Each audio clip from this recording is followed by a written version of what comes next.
IllinoisFarmRadio.com. Plus, hear all of your favorite agriculture farm shows, including RFD Illinois, AgriTalk, RFD Today, and the Closing Market Report. IllinoisFarmRadio.com. It's agriculture grown locally, streamed live, and archived to hear anytime. IllinoisFarmRadio.com. A service of the Miller Media Group. DeWitt County's #1 source for local news is on the air and online 24 hours a day. The latest local news stories are heard every hour on Central Illinois' news station, the Big 1520 AM and 92.3 FM WHOW. Stream live at DeWittDailyNews.com. They're also heard every hour on the station that's your easy choice, 95.9 FM WEZC. And to read the latest local news on your electronic device, including tablets, iPhones, and smartphones, go to DeWittDailyNews.com. DeWitt County's #1 source for local news is on the air, online 24 hours a day.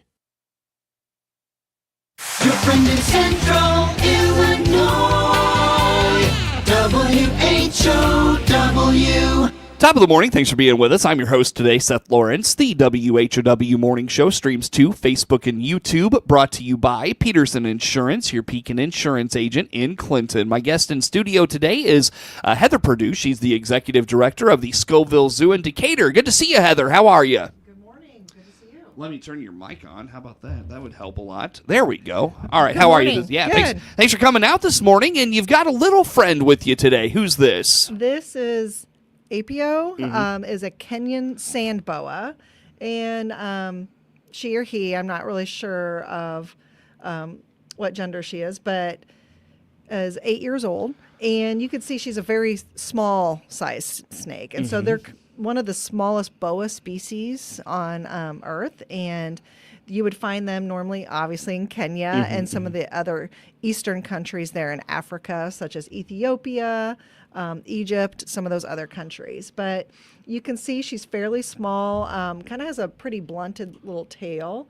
And they're adapted for living in desert, arid, dry conditions.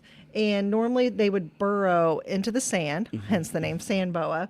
And that's where they would spend most of the time during the day, to stay cool and, in that cooler sand out of the sun. And then in the mornings and in the evenings, then that's when they would hunt. And they would just kind of ambush their prey.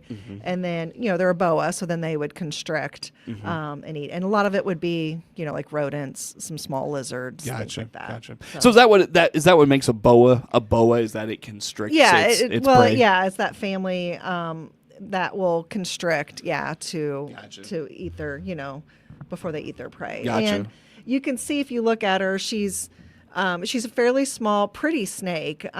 She has a beautiful pattern, brown and white pattern on her, and her eyes are on the top of their head, and they kind of have like this blunted mouth. And if I get her close to the sand, sometimes I don't know if she'll go down or she'll go up. But a lot of times, once they find the sand, they will immediately burrow down into them. Really? So they don't make the best exhibit animals, because they're always buried into the sand. But she's great for using her for programs. But they do that so they can lie in wait. They have those eyes, kind of like our alligators. With the eyes on the top of their head, and so they could just have their eyes out and their nose out that way to kind of monitor. If there's a mouse or something like that kind of going by. Yeah, can you put her in the sand and see if she'll... Yeah, she might go in. She keeps wanting to go up, but I had her on TV one time and immediately went into it, but I think today... Well, that's still pretty cool, to see that. I mean, to see what that's... Yeah, now she's burrowing, so I don't know if you can see. Yeah. Oh, wow, that's cool. How neat.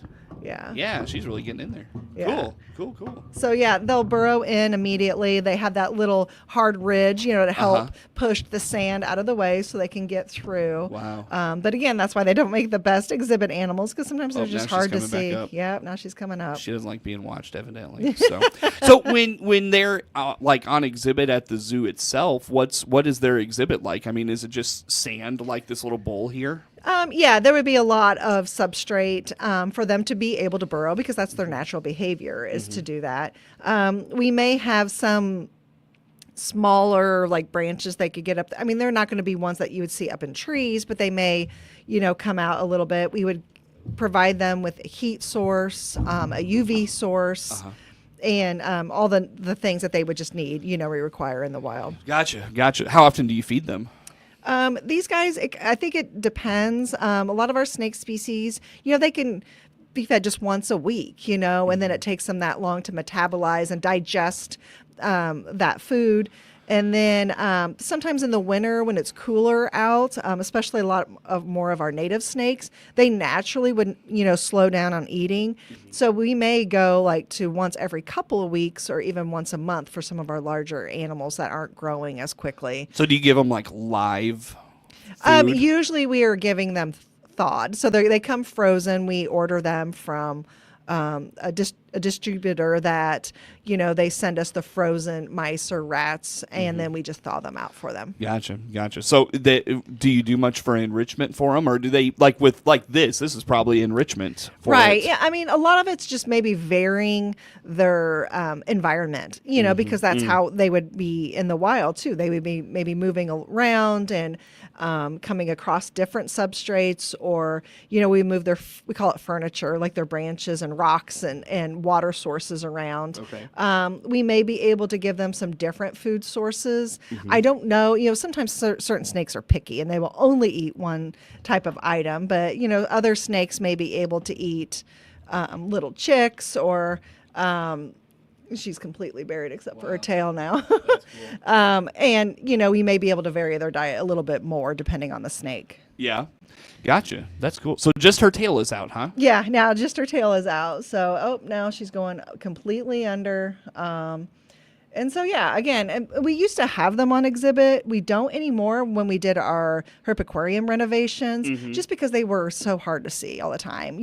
This is just what they naturally would do. But they're great for ambassador animals that we can take out to schools or special events or places like this where people can see them up close, because they are a beautiful small species of snake. Maybe a really dumb question. How do you keep them from like constricting when you're holding them? I think they just know that we are not a food source. And so, and I mean, she's well fed. I mean, right now she's not hungry. She's, we try not to use them, if they're shedding or if right after they've been fed, we want to give them a couple days to digest that meal. But yeah, I mean, I think she especially knows, and they're so used to being handled. They just get, kind of just, like I said, used to it, acclimated to it. And, so is she as big as she's going to get then? Yeah, pretty much. She might get a little bit thicker. I mean, she's 8 years old, and they can live, I think, like up to 20 years in captivity. So, or in animal care, sorry, or human care. But, she may get a little bit thicker, may gain a little bit. But, I mean, they can say that like the females can grow up to 24 to 36 inches, and the males are usually smaller. Gotcha. That's really cool. Nice. So, very nice. And the other interesting thing about like boa species, they're ovoviviparous. I have kids who can say that better than I can. But so they have live birth. So you think of snakes laying eggs, but these guys, they have egg sacs in their body. And so the female just carries those egg sacs. And then when those egg sacs hatch or give birth, they're live little snakes. So she's not laying a nest of eggs like other snakes do. That's really neat. Very nice. That is just so cool that she just kind of burrowed herself in like that. Yeah, now her little head is peeking out. Oh, no way. Oh, no, Now it's gone. moved. Well, she's still there, but we'll see. If she comes back out, I'll show you. Yeah, so. That's cool. That's cool. Nice. Yeah. Awesome. Good stuff. Well, That's great. That's great. So let's, Heather, before we go to break, I know March is kind of slow because you're getting ready for opening day, April 5th for the zoo. April 5th. The zoo is still closed right now. Which, last week was really nice. Then this week has been pretty cold. So I don't think anyone's really been thinking about coming to the zoo this week. But we know that's going to change. But yeah, we're going to be gearing up for opening. It's going to be here before we know it. So we're going to be preparing to open. And a lot of that just means cleaning up our grounds and removing tree, debris. We have leaves. We've been working on leaves all season, actually, but we'll be getting rid of more of the leaves, just getting the sidewalks and the paths all cleared out. A lot of our animals are moved indoors because we have a lot of warm weather or some, tropical animals. And depending on the weather, we are always looking at that. We will start moving them out onto their outdoor habitats. Yeah, sure. Hopefully April's sounding, or Yeah. March is sounding good. Hopefully April is equally as nice. So- right. And April 5th could be a really nice day, but then a couple days later it could get really cold, because we all know that changes pretty quickly in April. But Yep. but we will check the weather, and hopefully we'll be able to move animals out as it warms up. Yep, I've called ball games in the snow in April, so that is Yes. fun for no one, and April snow is fun for even fewer. So, no, Heather, in March, though, I know you've got your monthly Zoo Buddies class. Yes. What is that? What is that? It is on March 11th this month, so just next week, and it will be on eager eagles is the theme, and it's for preschool ages, 3 to 5. It's an hour program. They can come at either 10 a.m. or the 2 p.m. session, and they read a story, they do a craft, they learn about eagles. And, hopefully the weather is nice that day and they can walk out and see the eagles on their habitat. Nice, cool. So I know the when I was at the zoo one time, there was it a third eagle had come in? Yes, Yeah. we did have a third eagle that came. All of our eagles are rehab eagles. They've had wing injuries. And so we did receive a third eagle, but it actually didn't work out because our pair were a mated pair of eagles, and they kind of harassed the other eagle. So that eagle actually went to another institution. So we found a new home for him. Gotcha. So all about eagles for the little ones. Yes. So what will they be learning, if you don't mind me asking? Like, is there anything special about eagles you'll be pointing out to them? Well, Lizzie will do a lot of that program. She will usually get a story. I'm not sure of the craft. They always get some sort of toy or plush or something like that to go away with, but they probably talk very general. And one of the cool things about eagles are their nests that they build. They're pretty massive and pretty impressive, and so they may talk a little bit about their nest building. They're scavengers. Yes, they do fish, but they also scavenge a lot. And really? So if they find hunters, if they don't take all of their, the deer or something, they will eat stuff like that. Gotcha. And so that's when they've had issues before with, eating like lead poisoning from like the ammunition and stuff. It's from eagles ingesting that ammunition. You don't realize how big eagles are until you really get up next to them. Yeah. They're really a big bird. I mean, And they the really are. females are always bigger than the males. No too. kidding. Yeah, I so didn't know that. they're larger size. Gotcha. Yes. Yeah, and what there was, I don't know if I told you this. There was one day last summer. We were coming back from Lincoln on Route 10, and I don't know if you're familiar with Route 10 from Lincoln, but just outside of Hallsville, there was like 2 or 3 cars stopped on the side of the road.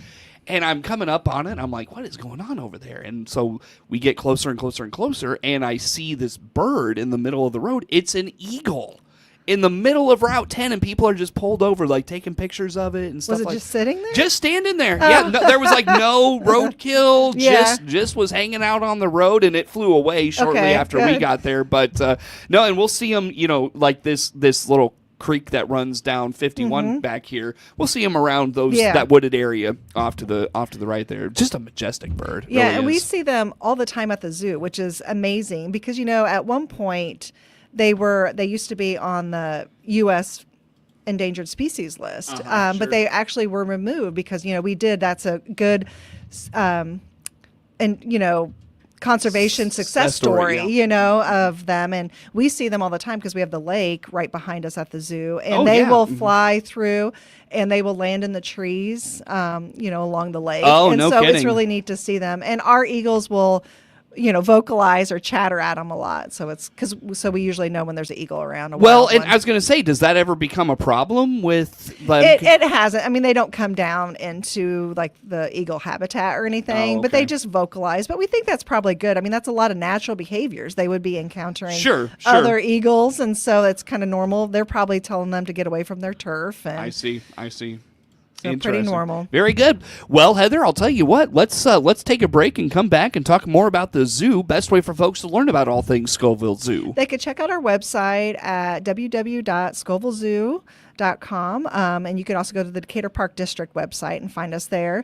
And if you ever have any questions, you can give us a call at 217-421-7435. Very good. Heather Perdeu, Scovill Zoo in Decatur, our guest in studio. More to come with Heather on the morning show. WHOW.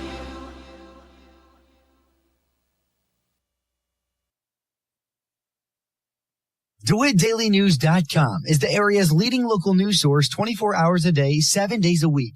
Get the latest local news, obituaries, police blotter, weather forecast, and more with no paywall. Head to DeWittDailyNews.com to get the local information you need to know. Shane Steinberg here from Highway 51 Exchange, your equipment rental headquarters, south of Clinton on US 51. Check our banner ad on DeWittDailyNews.com to book online today and pick up tomorrow. Highway 51 Exchange. WHOW invites you to a candidate forum featuring the 6 candidates for Clinton Mayor on Wednesday, March 19th at 6 p.m. in the Clinton High School Auditorium. WHOW Program Director Seth Lawrence will moderate the event, which will include statements from the candidates and questions posed to each candidate on how they'll lead the city of Clinton the next 4 years. The event will also be broadcast live on WHOW 92.3 FM and streamed on the WHOW audio stream. Join us in person or tune in March 19th for the WHOW Clinton Mayoral Candidate Forum. This is Seth Lawrence, News and Program Director for WHOW and WEZC. We take pride in being Clinton and Central Illinois' local radio stations each and every day, 7 days a week. What does local news mean? Here's a sample. It's going to be great building those relationships, humanizing that badge. So building those relationships, great thing. DARE works at a great level. CEO is for the undecided student. CEO is for the student who's interested in business.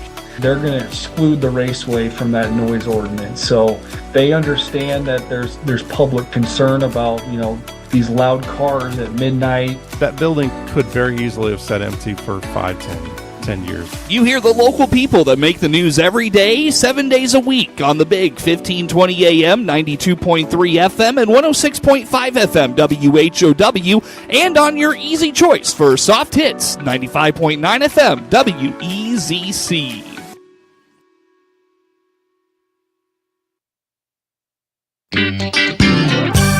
Your friend in Central Illinois.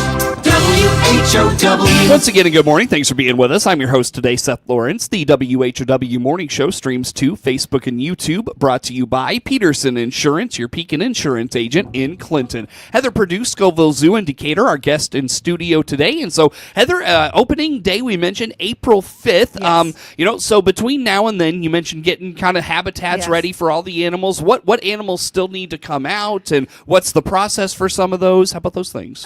We have a lot of the, like our alligators, all our tortoises, some of our more tropical birds, like our toucans and turacos. They're all inside.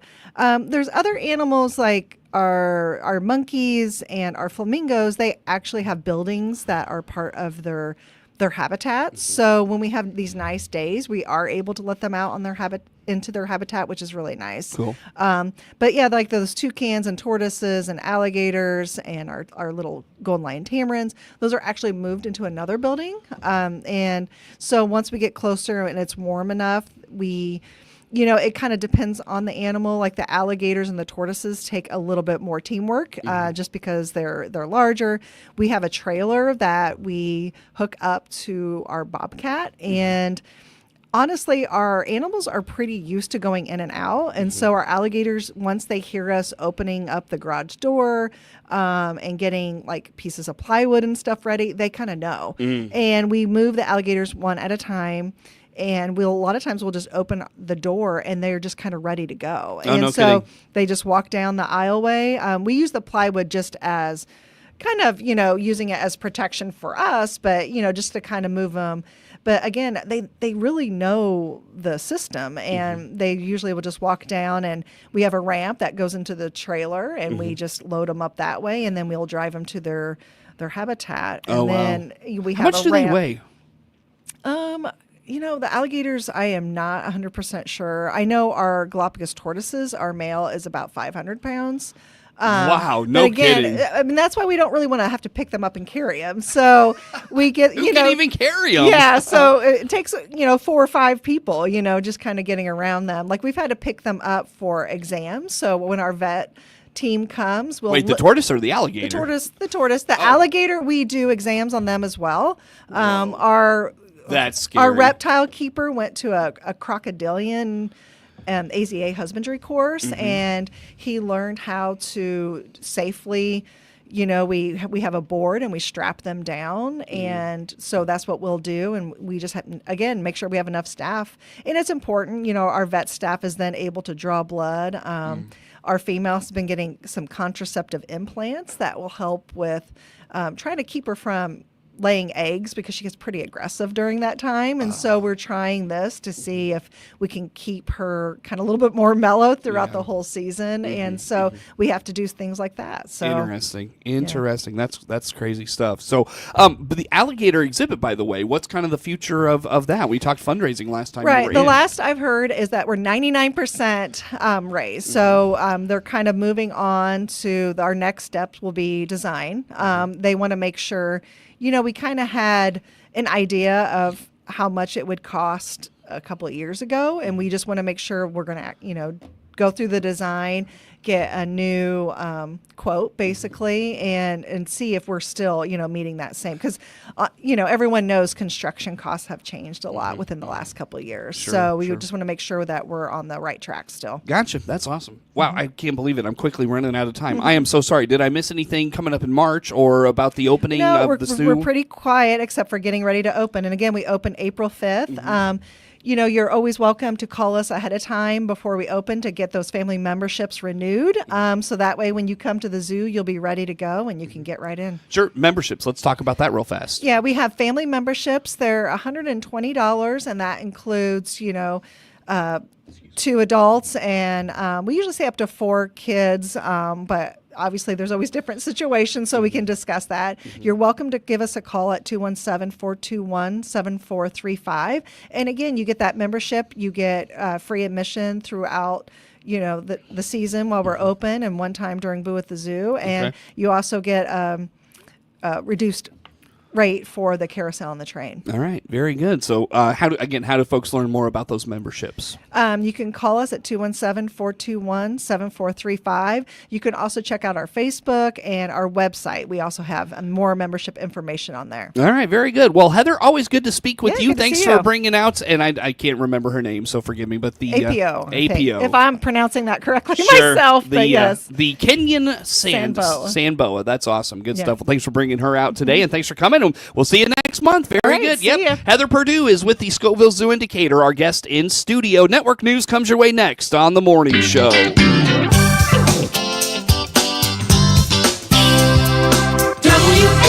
WHOW.